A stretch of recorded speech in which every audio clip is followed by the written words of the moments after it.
Bom dia, boa noite a todos.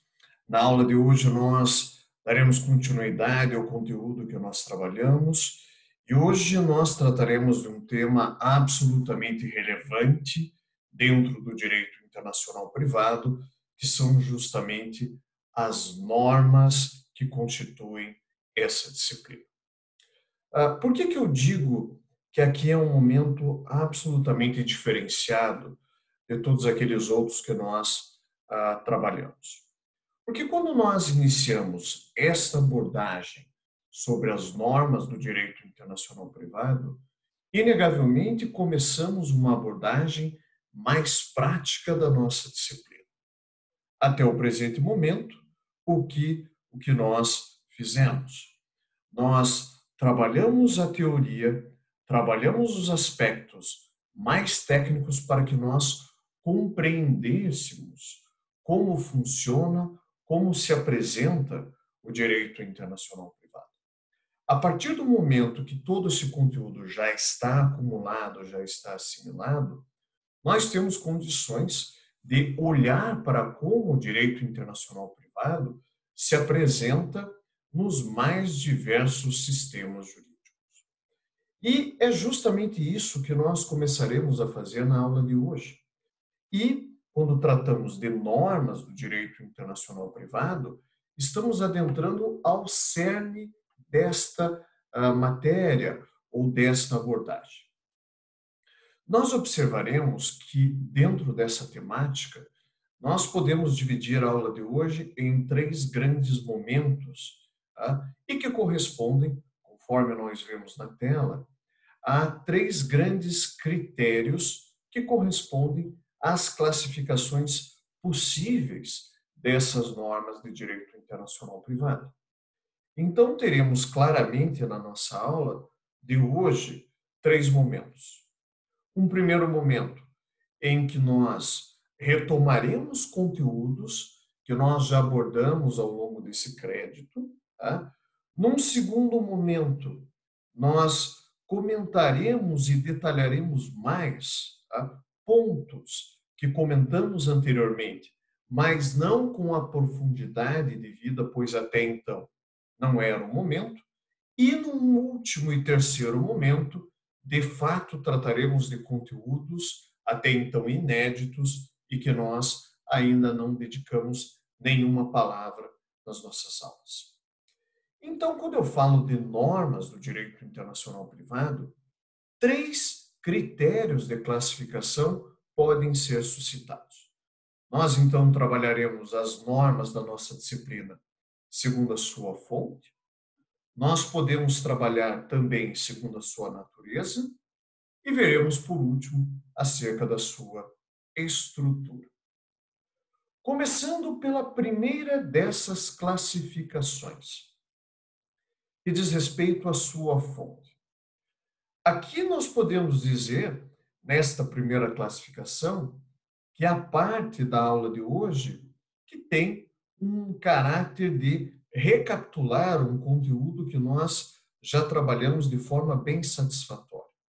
Todos vocês recordam que nós dedicamos alguns bons minutos para nós trabalharmos as fontes do direito internacional privado, pois, conforme eu comentei, você conhecer fontes do direito internacional privado não apenas denota que você detém conhecimento teórico, conhecimento técnico, simplesmente, sobre a disciplina, mas ao você conhecer as fontes, você ganha em termos de repertório enquanto jurista, como também conhece acerca da sua aplicação. Você ganha no sentido do aspecto prático. E esse aspecto prático que as fontes nos trazem, mais uma vez vem à tona quando nós trabalhamos as fontes. Por quê? Quando eu trabalho essa classificação quanto à fonte, eu estou aqui trabalhando a origem, onde determinada norma, tá, que existe no direito internacional privado foi criada. E aí nós temos, e podemos comentar, as três principais fontes que uma norma de direito internacional privado pode ter. A primeira delas é justamente a chamada fonte legislativa. E por que a fonte legislativa seria a primeira que nós devemos comentar? Nós já vimos que a lei é a nossa fonte primária.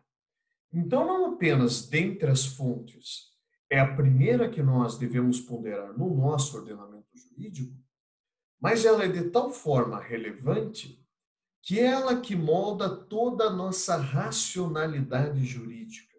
Tá? Então, nós temos no sistema de direito internacional privado brasileiro a maioria das normas sendo criada na legislação. Então, se ela é a fonte primária do nosso sistema, ela também é justamente aonde nós temos a maioria das normas que nós aplicaremos nas nossas relações. Uma segunda fonte possível para essas normas, que também não nos causa nenhuma surpresa, são aquelas normas que têm uma origem doutrinária. E isso se deve a um aspecto histórico do direito internacional privado.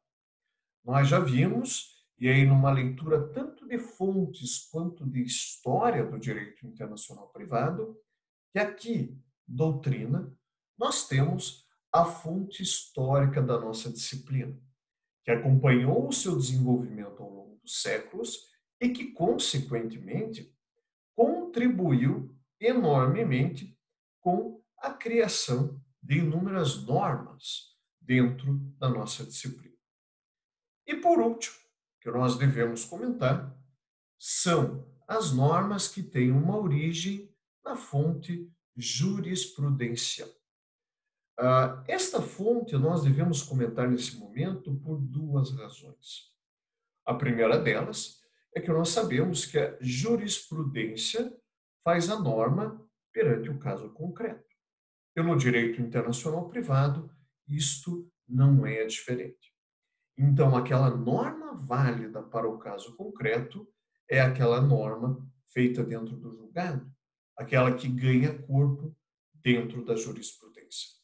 E por todas as características que nós comentamos do direito internacional privado brasileiro, que sofre inegavelmente de uma grande defasagem legislativa, sem dúvida nenhuma, a fonte jurisprudencial tem uma importância destacada.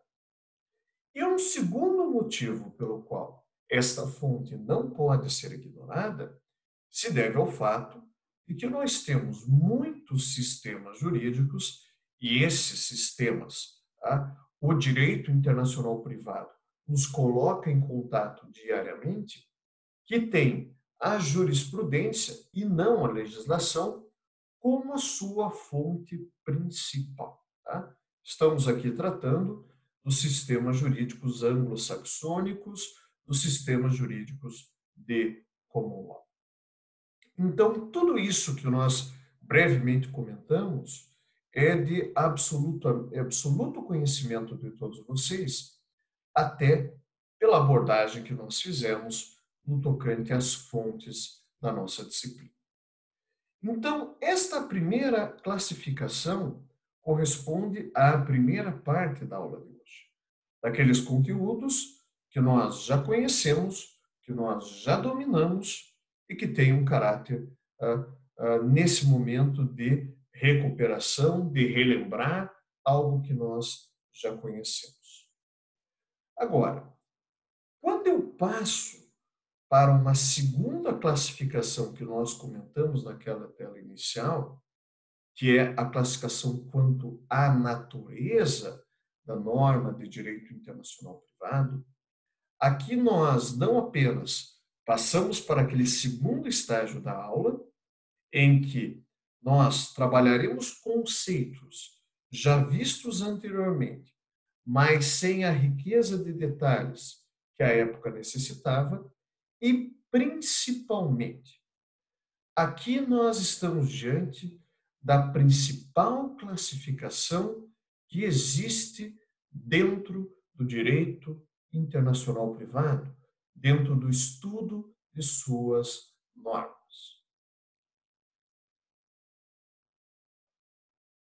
Quando eu falo que eu vou estudar quanto à sua natureza, nós veremos que nós trabalharemos três hipóteses dentro dessa classificação. Eu posso estar diante das chamadas normas formais, eu posso trabalhar com as chamadas normas materiais, ou ainda eu posso estar diante de uma terceira categoria, as chamadas normas qualificadoras. E por que esta segunda classificação é a mais importante? Porque é aquela que pode ser dita como sendo a classificação.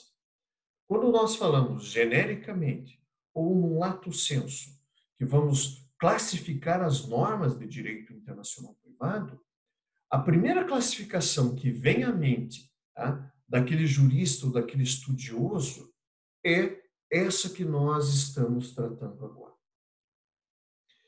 Dentro dessas três hipóteses que nós comentamos, o que exatamente corresponde à primeira delas, nesta classificação quanto à natureza, que são as normas formais, também conhecidas, e aí veremos o porquê dessa designação, como normas indiretas. Uma conceituação, uma definição possível para as normas formais, nós encontramos na nossa tela. E ali diz que normas formais ou indiretas são normas de direito internacional privado propriamente ditas, que exercem uma função instrumental dentro da relação jurídica, que é a chamada função indicativa, fazendo com que não regulem a relação jurídica propriamente dita, mas apontem para o direito mais vinculado ao caso concreto. Dentro dessa definição, nós temos alguns elementos que nós já conhecemos. Quando ali nós temos normas de direito internacional privado propriamente ditas, isto significa dizer que quando, de maneira genérica, nos deparamos com a expressão regras de direito internacional privado, muito provavelmente estamos fazendo referência às normas formais da nossa disciplina. E isso também é válido até mesmo para outros sistemas jurídicos. Tá? Então, quando você pega isso em outros idiomas, a mesma ideia é válida. Regras de direito internacional privado, regras formais. Aqui nós temos também uma menção a uma função instrumental que é a sua função indicativa. E isso nós já trabalhamos nas nossas primeiras aulas, que uma das funções, não apenas dessas normas, mas do direito internacional privado como um todo, é exercer essa função indicativa diante da pluralidade de sistemas jurídicos vinculados a uma dada situação. E o que faz esta função indicativa?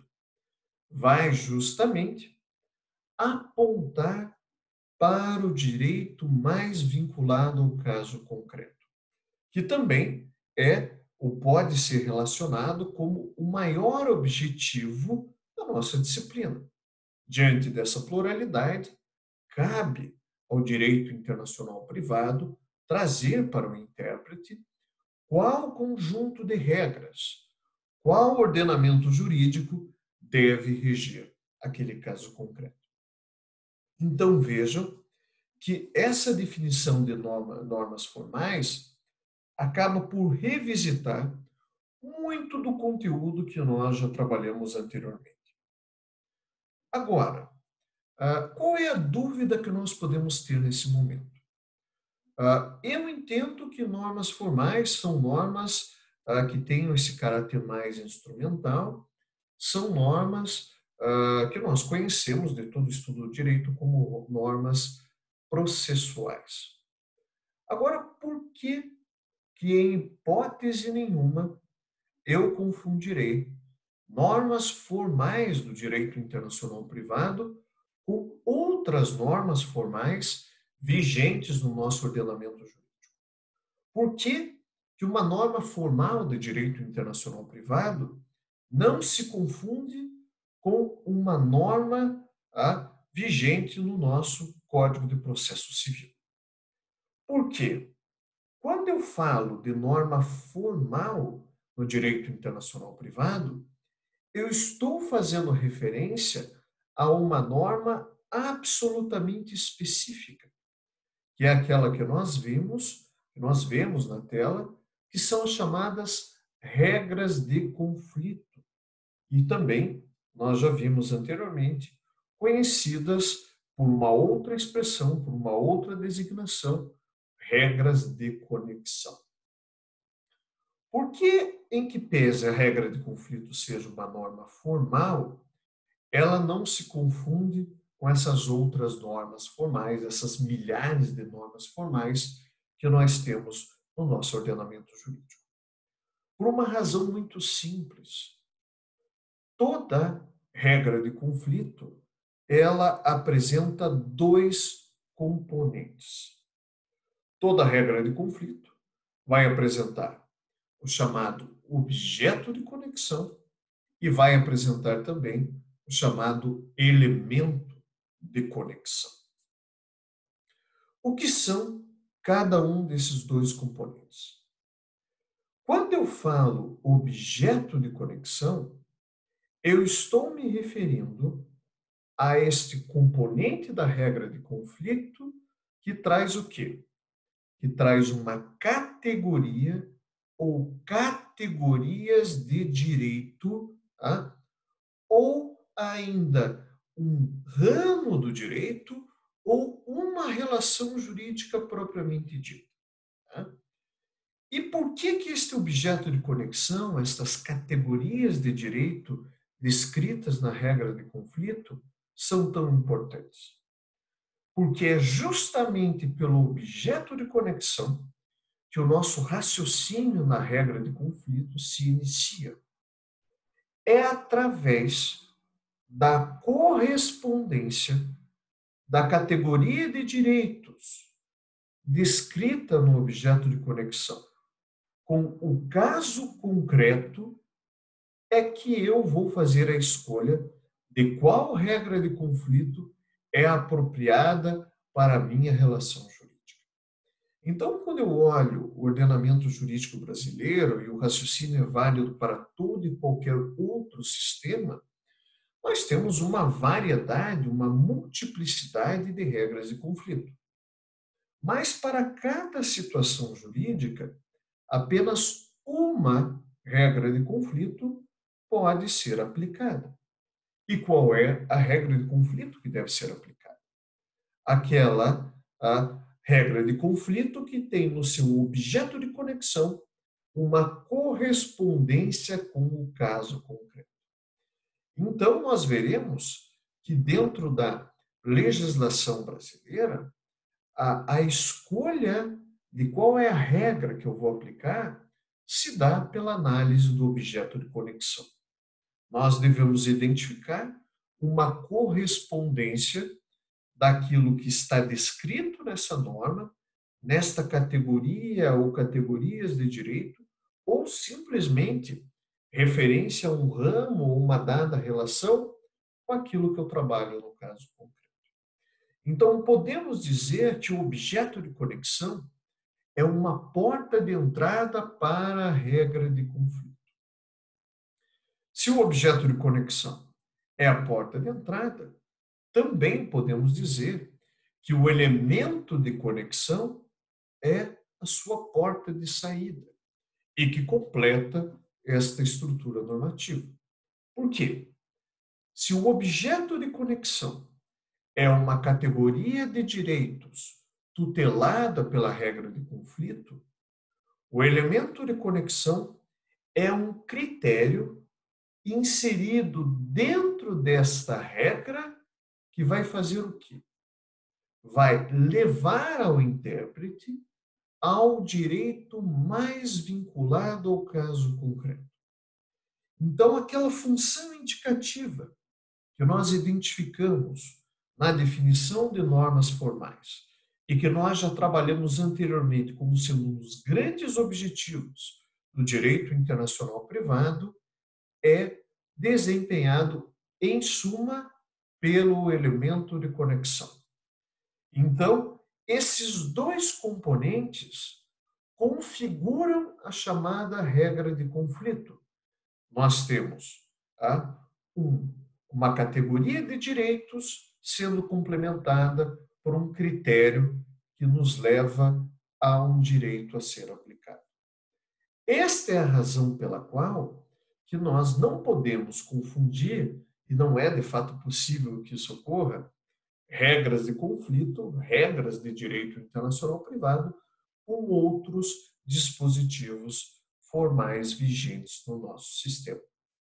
Então, sempre que eu trabalhar com regra de conflito, eu devo buscar identificar estes dois componentes. Tá?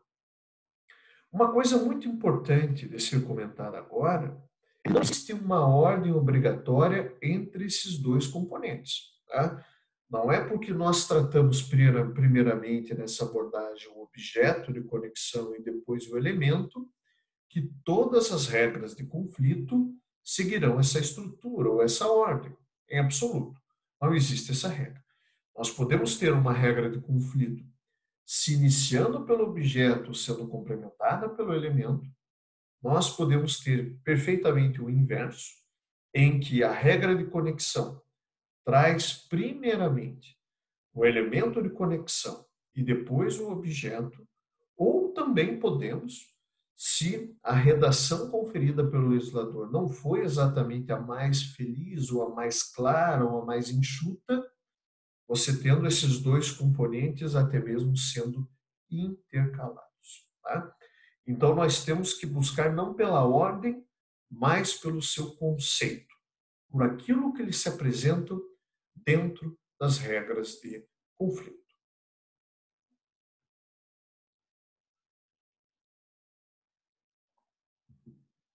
Quando nós falamos em normas formais do direito internacional privado, qual seria o diploma jurídico que concentra boa parte dessas regras de conflito? Tá? Nós temos justamente na lei de introdução às normas do direito brasileiro esta concentração de regras de conflito. Tá? Nós já tratamos sobre a lei de introdução em algumas oportunidades nas nossas aulas anteriores. Tá? Em que sentido? Primeiro, por ser ele o grande texto, o grande diploma legal referencial à nossa disciplina, e também que nós comentamos acerca da considerável defasagem que este texto apresenta. Mas em que pese defasado, ele traz estas regras de conflito. E um primeiro exemplo que nós podemos citar, e aí já vai de maneira bem didática demonstrar aonde estão esses dois componentes, é o artigo 7º, caput da nossa lei de introdução. Nesse dispositivo legal, nós temos uma regra de conflito. O que diz, então, o caput do artigo 7º que nós acompanhamos na tela? A lei do país em que domiciliada a pessoa determina as regras sobre o começo e o fim da personalidade, o nome, a capacidade e os direitos de família. Esse caput do artigo 7º é uma regra de conflito. Consequentemente, por tudo aquilo que nós trabalhamos até esse momento, esse caput do artigo 7º precisa apresentar um objeto de conexão e um elemento de conexão. E aonde nós encontramos esses dois componentes neste dispositivo legal? Analisando esta redação, segundo aqueles conceitos que nós comentamos, objeto de conexão é uma categoria ou são categorias de direito tuteladas pela regra de conflito. Buscando algo que atenda a essa conceituação, inegavelmente, o objeto de conexão no caput do artigo 7º corresponde a qual parte desse dispositivo legal? Começo e fim da personalidade, nome, capacidade e direitos de família. Então veja que essas são as categorias de direito tuteladas pelo caput do artigo 7º. E do ponto de vista prático, o que isto significa? Qual é a importância deste objeto de conexão? Para nós, intérpretes, isto significa que sempre que a discussão no direito internacional privado brasileiro versar sobre o começo e fim da personalidade, o nome, a capacidade e os direitos de família, nós aplicaremos esse dispositivo legal. Então, aqui nós demonstramos aquela comentada correspondência da descrição trazida na regra de conflito com a situação vivenciada no caso concreto. E, por último, se é uma regra de conflito, tem objeto de conexão, tem um elemento de conexão. Elemento de conexão, nós vimos, é um critério trazido dentro dessa estrutura normativa que nos leva a um direito aplicado. E aí, naquela segunda referência que nós temos em tela a redação do artigo 7º, nós encontramos o trecho dessa disposição que consigna o seu elemento de conexão. A lei do país em que domiciliada a pessoa. Então, aqui nós temos o elemento de conexão. Nós aqui temos a indicação de onde nós encontraremos a resposta para a nossa indagação. Vamos imaginar que a discussão gira em torno da capacidade, conforme ali descrito no objeto de conexão. É a lei do país onde domiciliada a pessoa, ou simplesmente lei do domicílio, que nós encontraremos a resposta. Então vejam que nós conseguimos, ao final, sintetizar esses dois componentes. Objeto de conexão, começo e fim de personalidade, nome, capacidade e direitos de família. Elementos de conexão, lei do domicílio da pessoa. Então, repare que a estrutura de uma regra de conflito é absolutamente enxuta e ela não apresenta nada mais que não o seu objeto, o seu elemento de conexão. O artigo 7º é muito didático nesse sentido. E aqui nós temos uma norma formal, uma norma indireta. E não apenas essas designações, mas até mesmo muitos doutrinadores descrevem as regras formais, as regras de conflito, como normas neutras. Por quê? Conforme nós trabalhamos na definição, essas normas não resolvem o caso concreto propriamente dito, mas servem como uma ponte, como um caminho para que nós possamos encontrar a resposta. Então vejam que só por esse artigo 7º, e em sendo discutida eventualmente uma capacidade da pessoa, por essa disposição, eu não sei se dada pessoa é capaz ou incapaz, mas eu sei onde eu posso encontrar essa resposta, que é justamente a lei do seu domicílio. Então, justamente por fazer esse intermédio, por fazer esse caminho, é que ela tem também essa designação como uma norma indireta, por ser a norma característica que nós já comentamos, o chamado método conflitual.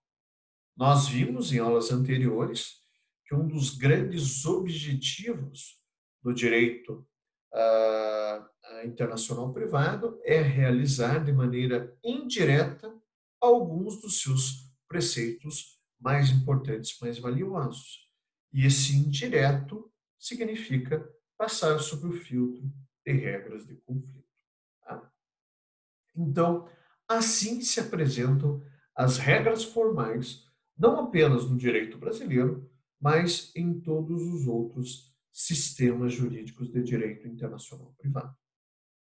Nós acabamos de ver que a regra formal ou a regra de conflito não existe por si só.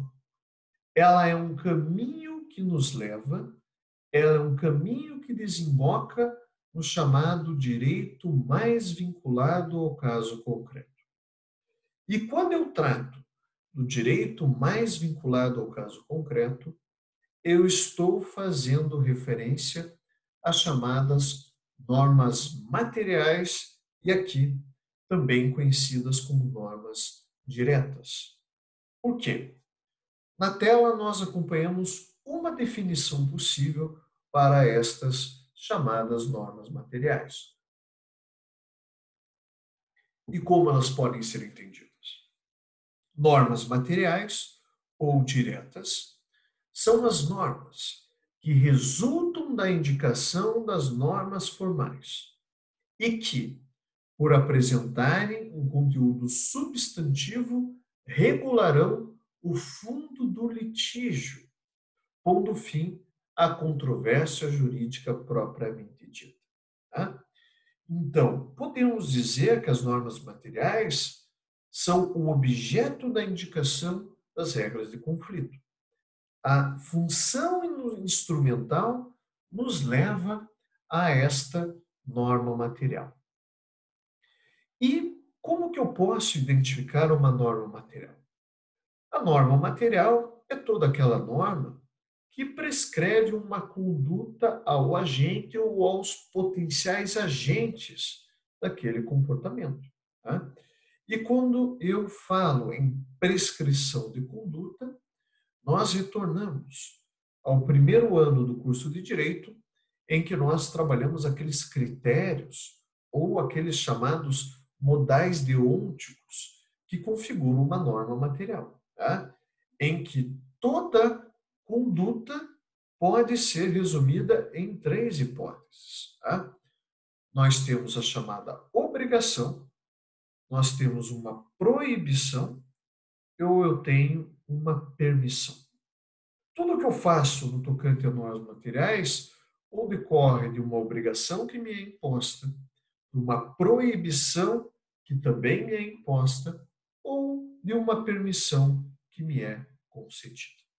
Então, sempre que eu identificar esses modais deonticos, tá, de maneira absolutamente taxativa, eu estarei tratando de normas materiais. Normas que vão regular a relação jurídica propriamente dita. E aonde que eu posso encontrar um exemplo de norma material aplicável a uma relação de direito internacional privado? Os exemplos, podemos dizer, são infindáveis. Mas aproveitando aquilo que nós já trabalhamos dentro das normas formais, e aí o exemplo que nós utilizamos é o artigo 7º caput da nossa lei de introdução, que conforme verificamos, manda aplicar a lei do domicílio para situações em que esteja sob discussão começo e fim da personalidade, nome, capacidade ou direitos de família. Então, um exemplo de norma material é aquilo que resulta da indicação do artigo 7º caput. E para facilitar até mesmo a compreensão de vocês, vamos partir da premissa que o domicílio da pessoa seja Brasil. Consequentemente, nós aplicaremos direito material brasileiro, que por ter sido indicado pela regra de conflito, corresponde ao direito mais vinculado ao caso concreto. E o que significa dizer que eu vou aplicar o direito material brasileiro no tocante à capacidade? Significa dizer que eu vou aplicar, conforme nós vemos no final da nossa tela, o artigo 3º e disposições seguintes do nosso Código Civil. Por qual razão? Justamente aqui nós encontramos normas materiais vigentes no direito brasileiro no tocante à capacidade. Tá? Então, o artigo 3º descreve quando a pessoa é absolutamente incapaz, e aí nós temos uma primeira categoria de direito material, o que é a pessoa absolutamente incapaz. O artigo 4º traz as hipóteses de quais são as pessoas relativamente incapazes, uma segunda hipótese de direito material. E o artigo 5º faz o quê? Traz as hipóteses da maioridade plena, que ali diz que a menoridade cessa aos 18 anos completos, quando a pessoa fica habilitada à prática de todos os atos da vida civil. Então, o artigo 3º e seguintes do nosso Código Civil traz regras materiais aplicáveis à capacidade. Traz regras sobre a capacidade absoluta, incapacidade absoluta e incapacidade relativa. E aqui sim, eu vou saber, trabalhando por esses critérios, se a pessoa encontra-se capacitada ou legitimada para a realização de um dado ato jurídico. Então veja que aqui nós temos um fechamento. Aqui nós temos a norma regulando o caso concreto.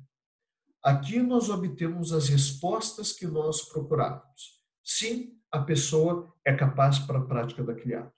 Ou não, a pessoa não é capaz para a prática daquele ato, celebração daquele contrato ou qualquer outra situação que esteja em discussão. Então veja que há uma interação entre regras formais e regras materiais. Uma existe em função da outra. E também eu comentei, e aí para encerrar a abordagem dessas duas conjuntamente, que normas formais são conhecidas também como normas indiretas e também, como vemos ali na tela, normas materiais são conhecidas como normas diretas. Da onde vem esta segunda designação? Essa designação decorre de uma associação desses tipos de normas aos métodos de direito internacional privado. Então, por regras de conflito estarem associadas ao método conflitual, elas são também conhecidas como normas indiretas, porque, conforme nós vimos, elas realizam indiretamente valores de direito material. E aqui, por que normas materiais são conhecidas como normas diretas? Aqui, por sua vez, a associação é com o método uniformizador. Por quê? No método uniformizador, você tem uma uniformidade entre disposições materiais de diversos sistemas jurídicos. Consequentemente, o intérprete está legitimado, está habilitado para aplicar diretamente essa mesma disposição vigente em vários sistemas jurídicos. Então, essa segunda designação decorre de uma análise desses dois tipos de normas à luz dos métodos da nossa disciplina. Na maioria dos casos, ou em muitos dos casos, esta interação entre normas formais e materiais ocorre de uma maneira, podemos dizer, até mesmo harmônica. Mas para todas aquelas em que esta interação não ocorrer da maneira tão fluida como nós observamos no caput do artigo 7º, nos levando ao artigo 3º e seguintes do Código Civil, o que nós dispomos?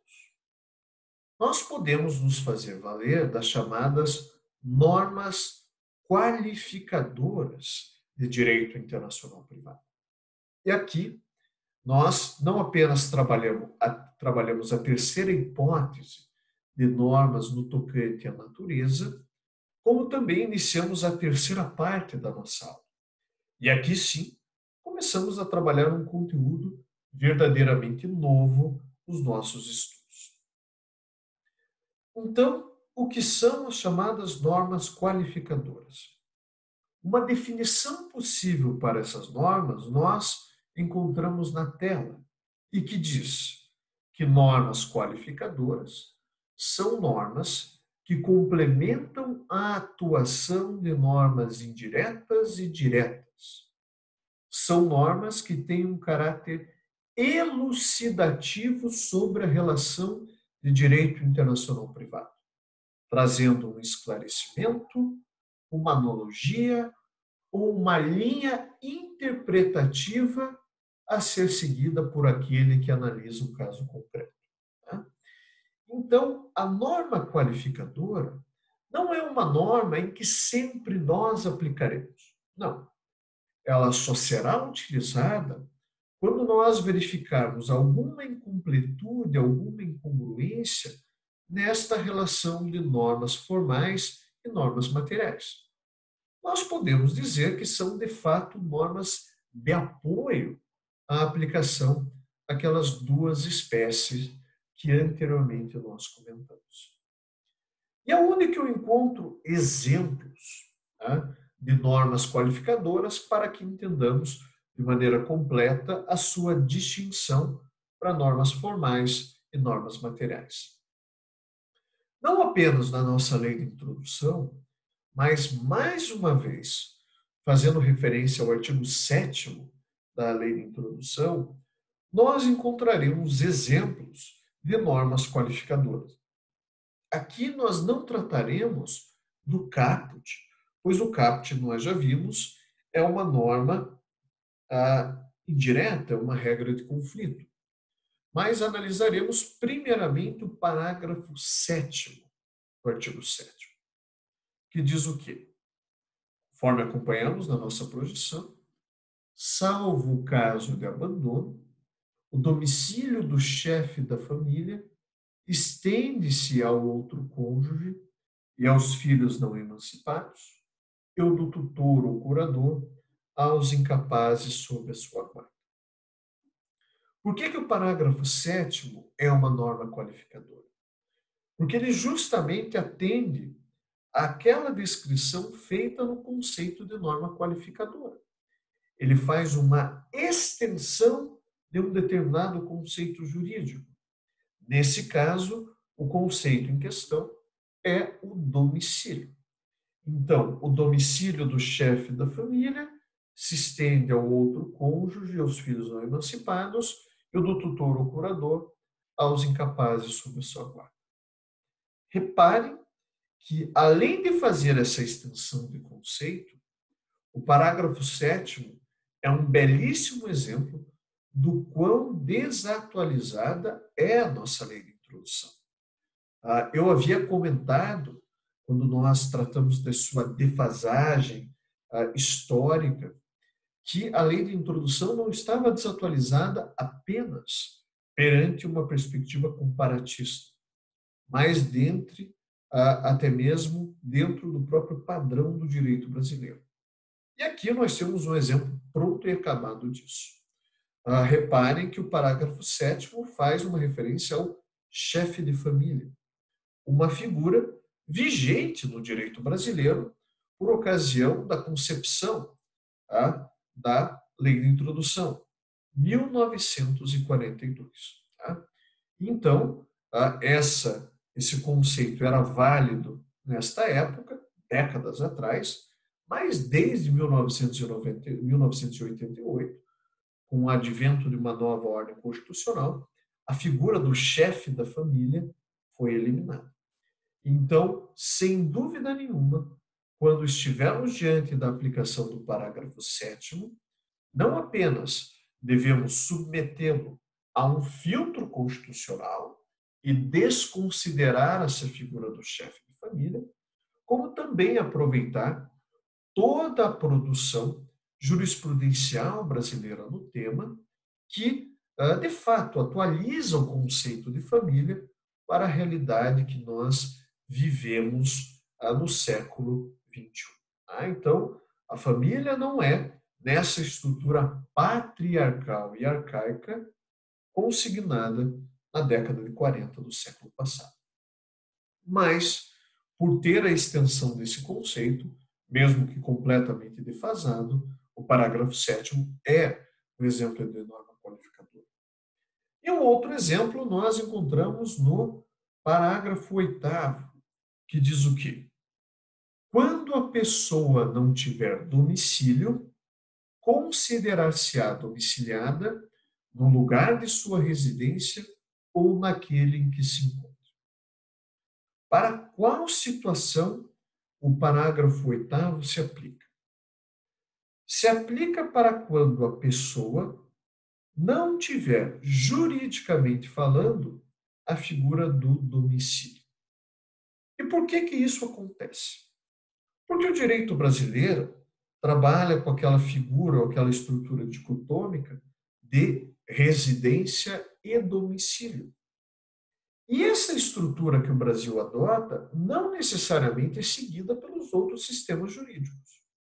Há países que fazem a mesma distinção, há países que só têm domicílio, há países que só têm residência, há países que tratam os dois como sinônimos e há países que não têm nenhum das duas definições, que trabalham, por exemplo, com a definição de morada habitual.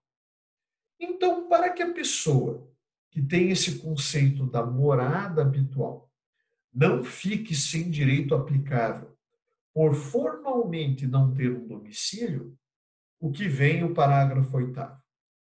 Faz uma extensão do conceito de domicílio. Primeiramente, equiparando domicílio à residência. Então, vamos imaginar que a pessoa seja oriunda de um país, de um sistema jurídico que apenas trabalha com o critério residência. O direito brasileiro, domicílio. Isso, do ponto de vista interpretativo, não é um problema, pois o parágrafo 8º esclarece que, nessas hipóteses, a residência pode ser entendida como domicílio.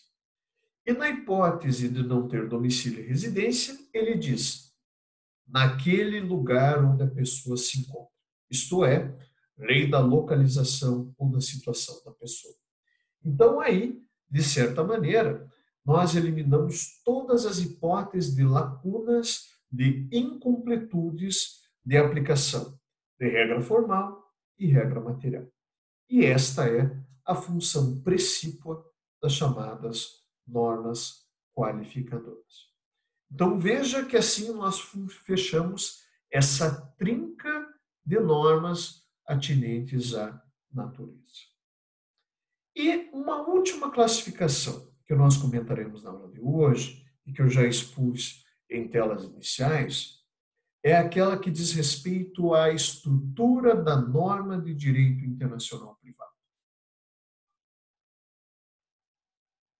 E qual é a peculiaridade que essa terceira classificação apresenta? É inegavelmente a mais específica de todas elas. Por quê? Quando eu falo dessa classificação da estrutura, eu estou quase tratando de uma subclassificação. E por que eu digo isso? Conforme nós vemos ali, a classificação quanto à estrutura é uma classificação exclusivamente aplicável a regras de conflito. Tá? E aí, dentro dessas regras de conflito, nós podemos ter regras de conflito unilaterais, regras de conflito bilaterais e regras de conflito justapostas. Então, de antemão, nós eliminamos a hipótese de eu ter uma norma material unilateral, ou ainda ter uma norma qualificadora justaposta. Essas hipóteses inexistem no direito internacional privado, pois esta classificação diz respeito apenas a regras formais, apenas a regras de conflito.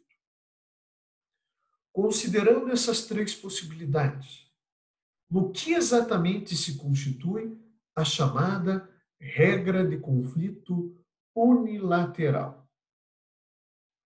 Temos ali na tela uma definição de que regras de conflito unilaterais também são conhecidas como regras de conflito incompletas, e são aquelas regras que tratam apenas de parte da internacionalidade da relação. São as regras de conflito que apenas delimitam o campo de aplicação do direito interno, sendo absolutamente silentes quanto à aplicação de um direito estrangeiro. Tá?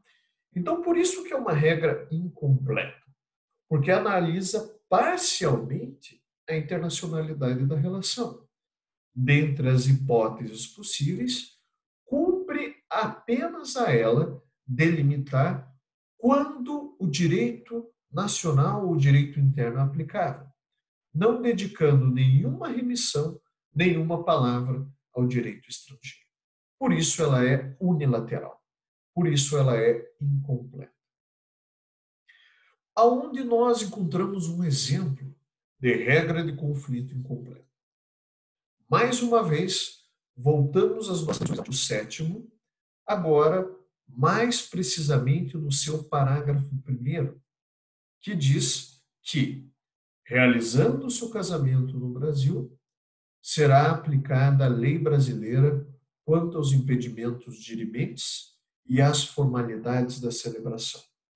Então, se o casamento ocorrer no Brasil, ocorrer em Curitiba, Brasília, São Paulo, Rio de Janeiro, eu vou aplicar a lei brasileira no tocante a impedimentos dirimentes e formalidades de sua celebração. Agora, se o casamento ocorrer na Itália, o que eu aplico? O parágrafo 1º não responde essa questão para nós. Por quê? Porque justamente é uma regra de conflito incompleta.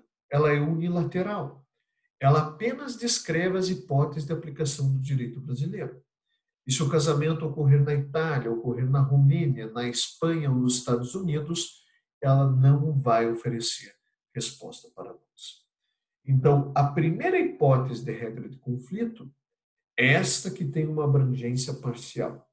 É a regra de conflito unilateral, que é complementada por uma segunda classificação, que é a chamada regra de conflito bilateral, que nós, conforme vemos na tela, também é conhecida como uma regra de conflito completa, que são aquelas regras que contemplam toda a internacionalidade consignada na relação jurídica. Dessa forma, um único comando pode levar tanto à aplicação de um direito interno quanto de um direito estrangeiro. Por que aqui nós temos a expressão bilateral? Porque, de fato, o que nós temos aqui é uma bifurcação da função indicativa. Uma mesma estrutura, um mesmo comando normativo, dependendo da situação, pode nos levar ou à aplicação de um direito interno ou à aplicação de um direito estrangeiro. Então, quando uma mesma regra de conflito nos levar a estes resultados distintos, eu estou diante de uma regra de conflito bilateral. E o exemplo que nós podemos aqui colocar nessa categoria, todos vocês já conhecem no começo da aula de hoje. O caput do artigo 7º, além de ser um primeiro exemplo de regra de conflito, é uma regra de conflito bilateral. O que ele diz? A lei do país em que domiciliada a pessoa determina as regras sobre o começo e fim da personalidade, nome, capacidade e os direitos de família. Então, se a pessoa for domiciliada no Brasil, aplica-se o direito brasileiro. Agora, se por sua vez a pessoa for domiciliada na Alemanha, aplica-se o direito alemão. Então, uma única estrutura normativa deu margem à aplicação em dois casos distintos, uma do direito brasileiro, outra do direito alemão. Um de um direito interno, outro de um direito estrangeiro. Isso já basta para nós concluirmos de que se trata de uma regra de conflito bilateral.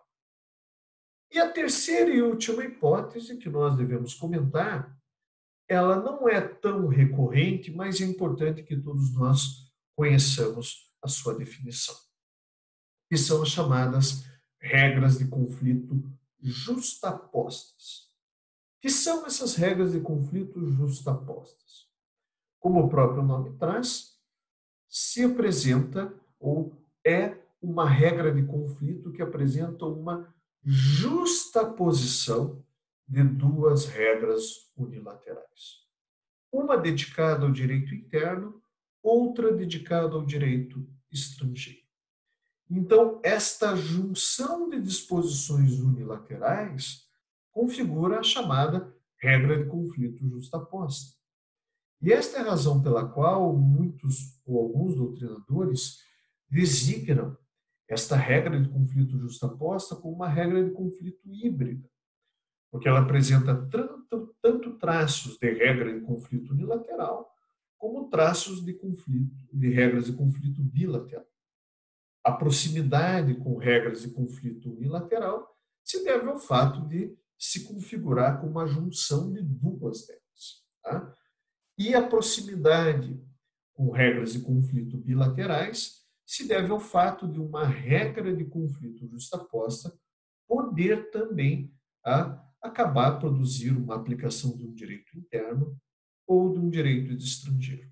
Só que de uma maneira menos sutil, de uma maneira menos sofisticada e mais suscetível de conflitos ou problemas na sua aplicação. Um exemplo hipotético que nós podemos citar de uma norma de conflito justaposta é esse que nós encontramos ao final da nossa tela. As questões patrimoniais entre os cônjuges serão regidas segundo a lei nacional do marido, caso este seja congolês. Caso o marido detenha outra nacionalidade, aplica-se a estas questões a lei do seu domicílio. Por que aqui nós temos uma regra de conflito justaposta? Porque nós temos uma regra para o marido congolês, uma regra para o marido de outra nacionalidade. O marido congolês será regido pela sua lei nacional. O marido que tenha outra nacionalidade, e aí pode ser brasileiro, chinês, argentino, uruguaio, português, serão regidos pela lei do seu domicílio. Então, aqui nós temos uma junção de disposições unilaterais. O que nós tínhamos para comentar sobre as normas do direito internacional privado era isso. Aguardo todos vocês para uma próxima aula e agradeço toda a atenção dispensada nesta abordagem das normas de direito internacional privado. Muito obrigado e até uma próxima oportunidade.